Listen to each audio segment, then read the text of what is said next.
మన నిజామాబాద్ జిల్లాలోని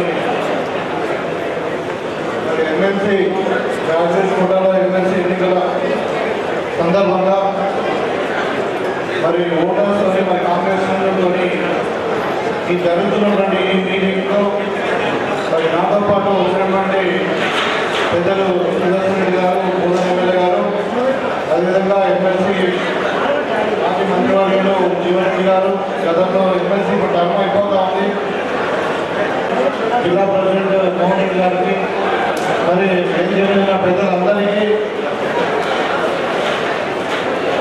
మరి అదేవిధంగా వివిధ మండలాల నుండి వచ్చినటువంటి కాంగ్రెస్ శ్రేణులందరూ కూడా నమస్కారం. మీకు అందరూ కూడా తెలుసు ఎన్నిక చాలా ముఖ్యమైనది. ఎందుకంటే మనం 2019లో ఎప్పుడైతే 18లో మనకు మళ్ళా సెకండ్ టైం వచ్చిందో దాని తర్వాత జరిగినటువంటి ఎన్నికలు, మొట్టమొదటి ఎన్నికలు పెద్దలు జీవన్ రెడ్డి గారు గ్రాడ్యుయేట్ ఎన్నికలలో నిలబడడం జరిగింది. అప్పుడు మనం అందరం కూడా నిరాశ నిస్పృహతో ఉండే మరి ప్రజల తీర్పును గౌరవించాల్సింది. కాబట్టి మరి కసిగా ఎన్ని పరిస్థితుల్లో పెద్దలు జీవన్ రెడ్డి గారిని అప్పుడు గ్రాడ్యుయేట్ కోటాలో గెలిపించాలని చెప్పి మనం అందరం కూడా కష్టపడి మరి 40,000 మెజార్టీతో ఆ రోజు మనం గెలిపించడం జరిగింది. మరి ఇప్పుడైతే మనదే గవర్నమెంట్ ఉంది, మన పేదవ నాయకుడు ముఖ్యమంత్రి రేవంత్ రెడ్డి గారు నడిపిస్తున్నటువంటి ఈ గవర్నమెంట్లో మరి ప్రభుత్వం మనదే ఉంది. గత 14 నెలల నుండి మనము చేసినటువంటి మరి చాలా ఉన్నాయి. అంటే ఇప్పుడు మనకు ఇంకా ఇప్పుడు ఇది నిజంగా 14 నెలల తర్వాత ఒక ఓటర్ ద్వారా ఎన్నుకోబడే మొట్టమొదటి ఎన్నిక. గతంలో నామినేటెడ్ ఎమ్మెల్సీ పదవులు వచ్చినాయి, గవర్నర్ కోటాలో కొన్ని వచ్చినాయి, ఎమ్మెల్యే కోటాలో కొన్ని వచ్చినాయి, కానీ ఓటర్ ఎన్నుకున్నటువంటి ఎన్నిక ఇది మొట్టమొదటి. మన స్థానిక సంస్థలు మన ఎన్నికలు కాలేదు. అయితే అది కూడా ఈ ఓటర్ ఎవరు అంటే డిగ్రీ పాస్ అయ్యి మళ్ళీ చదువుకున్నటువంటి విద్యావంతులు ఇక్కడ ఓటర్స్. కాబట్టి ఈ విద్యావంతుల యొక్క నిర్ణయం ఈ ప్రభుత్వం 14 నెలల నుండి చేసినటువంటి పనుల మీద వాళ్ళకు అభిప్రాయాన్ని తెలిపినట్టు ఉంటుంది. కాబట్టి మరి ఇది 100% మనం గెలవాల్సిన ఎన్నిక.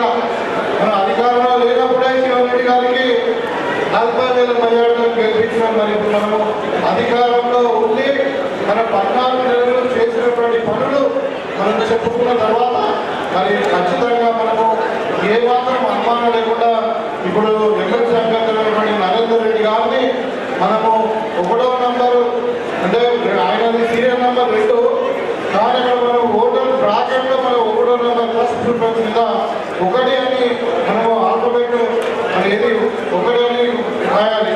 సో వారికి మొదటి ప్రాధాన్యత ఓటుతోనే మనము జీవన్ రెడ్డి గారి కంటే ఎక్కువ మెజార్టీతో మనం గెలిపించాల్సిన బాధ్యత ఉంది.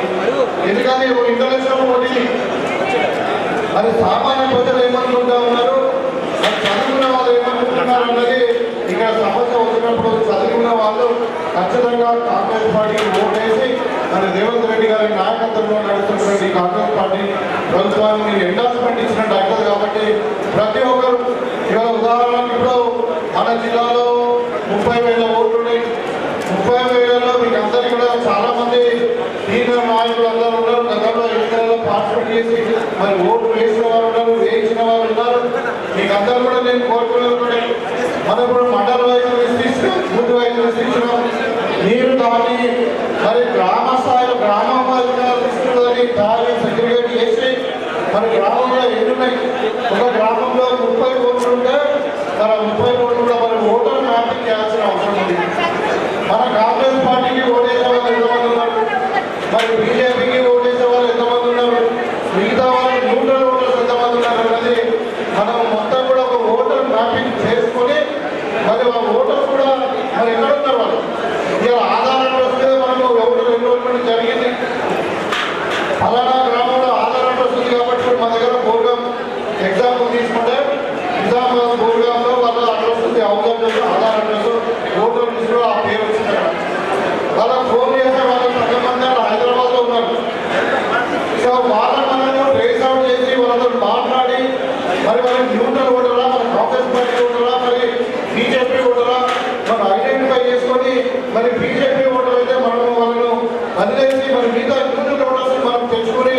ఓటు వేయించుకునే బాధ్యత మన మీద ఉంటుంది. అందుకని మా దగ్గర మేము ఏం చేస్తున్నామంటే ప్రతి విలేజ్లో సెగ్రిగేట్ చేసి మండలానికి ఒక 10 మందితో ఒక టీం వేసాం. దగ్గర అంటే 50 ఓట్లకు ఒక ఇన్ఛార్జ్ లాగా ఉంటాడు.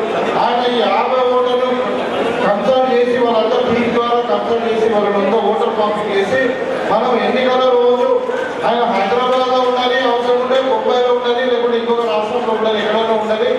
ఆయనను మనము మరి పట్టుకొని వచ్చి మనం బూత్ దగ్గర ఓటు వేయించుకునే పరిస్థితి మనము తీసుకొచ్చినప్పుడే మనకు ఓటింగ్ శాతం పెరుగుతుంది. మరి అప్పుడే లాస్ట్ టైం మనము పెద్దలు జీవన్ రెడ్డి గారి ఎన్నికల్లో మా కాన్స్టిట్యూన్సీలో అయితే 95% ఓటింగ్ చేయించడం, 95% ఓటింగ్ చేయించడం. ఆ ఉన్న మిగిలిన 4% కూడా చాలా మంది వాళ్ళు వేరే కారణాల వల్ల పెండింగ్ ఉండడం వల్ల, లేకుంటే ఇంకేదో వాళ్ళ ఆరోగ్యం బాగాలేకపోవడం, లేకుంటే రాని పరిస్థితుల్లో ఉండడం వల్ల అయింది. కానీ 100% అన్ని ఓటర్స్ అందరినీ మనము పేదలు చేసి ఓటర్ మార్పు చేసి మనం ఓటింగ్ వేయించుకునే బాధ్యత మన మీద ఉంది. నాకు తెలిసి ఇవాళ మనకు ఉద్యోగాలు తీసుకున్నాం, ఉద్యోగులు అందరూ కూడా ఓటర్స్, వాళ్ళందరూ కూడా హ్యాపీగా ఉన్నారు. ఇలా ప్రభుత్వం మొదటి తారీఖు నాడే మరి మనకు ఉచితాలు ఇస్తూ ఉన్నది. వాళ్ళందరూ కూడా టీఏలు ఇచ్చినాం, వాళ్ళందరూ కూడా మరి ప్రమోషన్ ఇచ్చినాం, ట్రాన్స్ఫర్స్ ఇచ్చినాం. 10-15 సంవత్సరాల నుండి ఎక్కడ చేయలేస్తాము. టీచర్స్ కూడా అంతే, టీచర్స్ కూడా ఓటర్స్ ఇస్తున్నాం. వాళ్ళకి సపరేట్ ఎన్నిక ఉన్నప్పటికీ గ్రాడ్యుయేట్ వాళ్ళు కూడా ఓటర్స్. వాళ్ళ కూడా టీచర్స్ కూడా మనం 13,000 మంది టీచర్స్ మనం అపాయింట్ చేస్తున్నాం. వాళ్ళకి 10 ఏళ్ళ నుండి పెండింగ్ ఉన్నటువంటి ట్రాన్స్ఫర్ చేసాం. ఇవాళ మనం మొత్తం దగ్గర 60,000 మంది మన నిరుద్యోగులకు కూడా మన ఉద్యోగాలు ఇచ్చినాం. వీళ్ళందరూ కూడా ఖచ్చితంగా కాంగ్రెస్ పార్టీకి ఓటేస్తారని నేను భావిస్తా ఉన్నాను. ఇవాళ మనం బీసీ కులగణన చేసినాం, అదేవిధంగా ఎస్సీ కేటగరైజేషన్ చేసినాం. అంటే మనం చేసిన పనులు కొన్ని చరిత్రలో నిలిచిపోయే విధంగా ఉన్నాయి. కాబట్టి వాళ్ళు ఖచ్చితంగా కాంగ్రెస్ పార్టీకి ఓటు వేస్తారు, అత్యధిక మెజారిటీతో మన క్యాండిడేట్ గెలుస్తాడు అని చెప్పి నేను భావిస్తా ఉన్నాను. అయితే ఈ ఆర్గనైజేషన్ రాకుండా ఉండదు. మన ఓటర్ను పోలింగ్ బూత్ వరకు తీసుకొచ్చే బాధ్యత మన మీద ఉంటుంది. కాబట్టి మీరందరూ కూడా దయచేసి ఇక్కడ ఉన్న వాళ్ళందరూ కూడా మరి అంటే ఒక స్థాయి వ్యక్తిగా ఉన్నారు. కాబట్టి మీరు మనకి ఇప్పుడు ఇలా 19వ తారీఖు, మనకి 27వ తారీఖు ఎన్నిక ఒక వారం రోజులే ఉంది. మీ పనులు కూడా ఎక్కువ కూడా పనులు కూడా ఎక్కువ ఈ అగ్రికల్చర్ వ్యవసాయ పనులు కానీ చాలా మందికి వాళ్ళకి లేవు, కలుపులు అయిపోయినాయి, పంట పొలాలు అన్ని కూడా ఉన్నాయి. ఏదో కరెంట్ వేసుకొని పొలం పాల్చుకుని తప్ప మరి మిగతా టైంలో ఫ్రీగా ఉన్నారు, ఎక్కువ పనులు లేవు ఇప్పుడు. కాబట్టి దయచేసి మీకు అందరూ కూడా నేను కోరుకున్నది ఒకటే, ఒక వారం రోజులు ఎన్నికలు మనం టైం ఇచ్చి మన క్యాండిడేట్ గెలిపించుకుంటే దీన్ని మనకు రాబోయే వాళ్ళకు ఈ ఏది మన ఎస్ఎస్సి తర్వాత ఇంటర్మీడియట్ ఎగ్జామ్స్ తర్వాత మనం రిజర్వేషన్స్ ఖరారు చేసుకోబోతున్నాం. మనకు లోకల్ బాడీ ఎలక్షన్లు వస్తాయి. కాబట్టి ఈ లోకల్ బాడీ ఎలక్షన్లో దీన్ని ఎఫెక్ట్ పడుతుంది.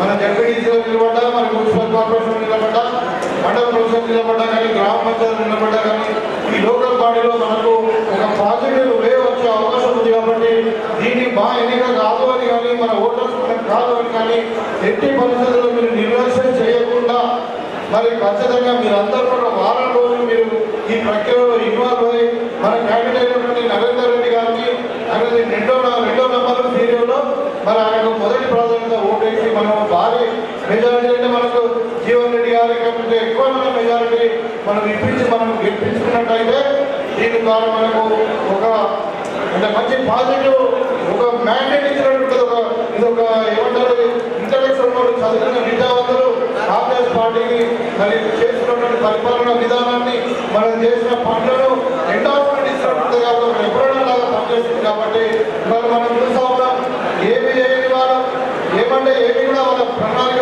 ఏదో తెలియదు, వాళ్ళ ఎలక్షన్లో వాళ్ళు ఏం ప్రామిస్ చేసిందో తెలియదు. మరి అలాంటి వాళ్ళు కూడా ఇవాళ విమర్శిస్తూ ఉన్నారు.